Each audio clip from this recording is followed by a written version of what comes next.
Hey, I'm Chris Stables. I'm a guest contributor and part-time editor with Virginia Cop Block.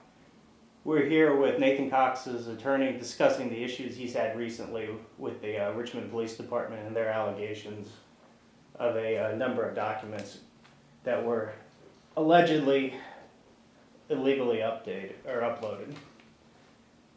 The first question I wanted to have is, could you just give, for the general public's information, the 30-second, 2-minute rundown of what the general public would want to know about this? What is this story to somebody on the street? Sure. Well, essentially what the story is that someone somewhere uploaded documents that the Richmond PD claims to be confidential information. They uploaded them to the internet, and the Richmond Police Department is now suing Nathan Cox, Mariah Karn, several other individuals, websites containing this information, and 10 unidentified defendants, unidentified and unnamed defendants, known only as Does 1 through 10. They are suing them in order to prevent this information from being published to the world and to make sure that this, as they put it, this confidential information is not disclosed beyond what it already has been disclosed.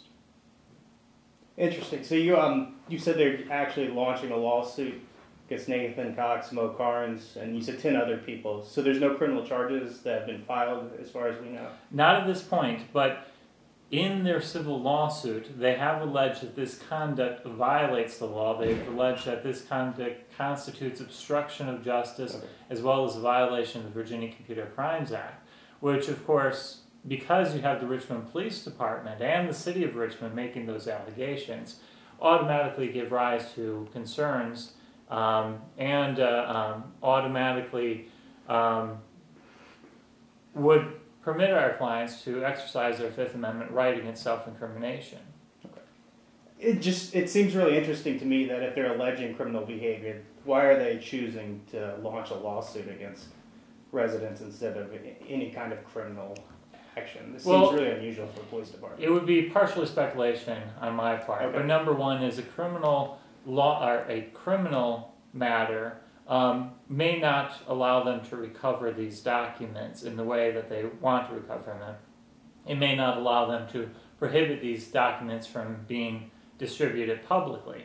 But more importantly, at least insofar as my clients would be concerned, a criminal lawsuit would automatically give rise to special concerns that would make the whole process take longer for them.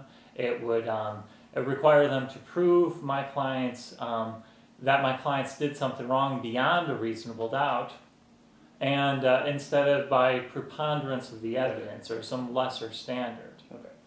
So you're essentially saying what they're trying to do is have it both ways. They're trying to recover the information, but even though they're alleging a crime, they're not trying to hold themselves to the standard that they have to prove that an actual crime to commit. Yeah, they're using the civil. Again, this is partially speculation on my part as to reasons why they're doing what they're doing. But in the civil lawsuit, they would have a smaller burden to prove. And the other thing to keep in mind is that this may well be a prerequisite or a action leading up to a criminal lawsuit. You know, they may well be attempting to collect all of the information that they need in order to file criminal charges against our clients and a number of other clients, which is precisely why the Fifth Amendment issues become such a concern. Okay, so potentially we're in a situation where they're suing in order to obtain information for a future criminal case, possibly, instead of actually doing a actual criminal investigation where they're obtaining warrants and documenting evidences. Well, they may well be conducting a criminal investigation at the same time, but it's notable that in the discovery requests already sent over, they are requesting very specific information that could easily be used in order to secure search and seizure warrants in order to try to regain possession of all the confidential information, or the allegedly confidential information. It's notable that, you know, when we talk about what information is actually here, their complaint merely identifies the information that was found as the names, addresses, and other contact information for undercover officers and other employees and officers of the Richmond PD. Yes, sir. However, it seems that that was only a small fraction, if any, of the information that was posted online. The bulk of the information posted online were general orders and the procedures that the officers needed to follow. So if there was any confidential information, as they've described in their complaint, posted online, it's just a small fraction of the documents that were actually posted. Most of these documents are subject to be released under the Freedom of Information Act. And in addition to that, the law seems to indicate that even the names, contact information, and other of the addresses, that information would be generally subject to release under FOIA. There's actually a Virginia Supreme Court case that this firm is handling that is where we are at least making that argument and presenting that argument to the court, that under the Virginia Freedom of Information Act, the officer's personnel records would be subject to release under the current FOIA as it stands. Therefore, the indication that this is somehow confidential information that's basically available in white pages or online, it remains yet to be proven by any stretch of the imagination. That's really interesting. To me, it brings up the issue because both Virginia Cop Block and Virginia Cop Watch are basically functioning as independent news sources. From an outsider, it looks as if the Richmond Police Department has chosen to sue two news sources that they didn't agree with the content that they wrote about them. There's definitely, what you're discussing is the First Amendment concerns, and there's certainly First Amendment concerns. Back in 1971, there was a confidential news source. Basically, it looks like it was an employee within the government who handed to the New York Times 3,000 pages of classified documents. The case ended up going up to the Supreme Court, and the Supreme Court said that there was insufficient evidence to be able to overcome the heavy presumption that you cannot enjoin a future publication of truthful information. And it's essentially the same case that we have in this instance. Yeah, the idea of prior restraint of speech, so that the government can't just stop people from saying something. Exactly. And in fact, the Virginia Constitution is actually pretty notable at this point. Article 1, Section 12 of the Virginia Constitution actually goes so far as to say that freedom of speech would only be restrained by despotic governments. And that's in our Constitution, the foundational document for this Commonwealth. It's interesting. I wonder if the attorneys for Richmond Police have read that portion.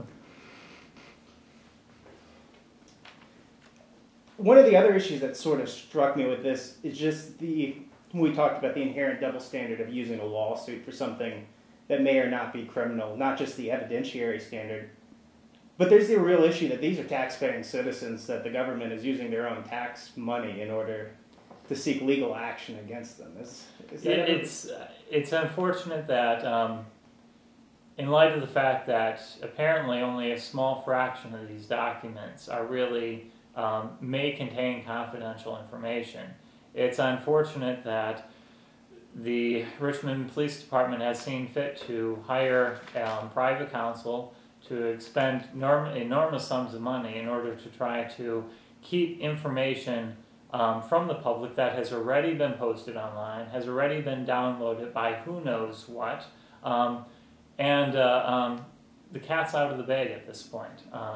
You can't, the confidential information, the confidence has been breached. It's no longer confidential. Absolutely.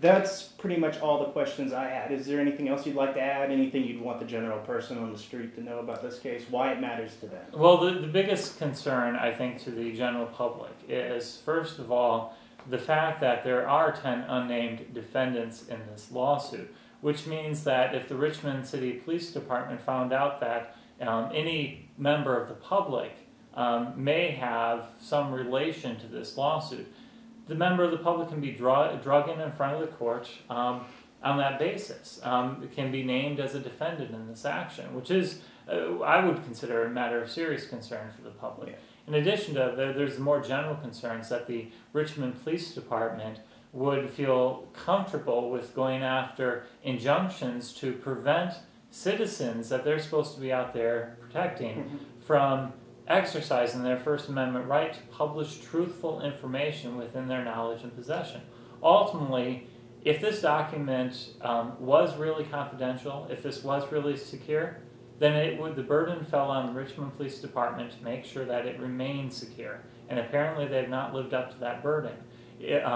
Even if members of the public disagree and say that this information should not have been posted online, that's not the question.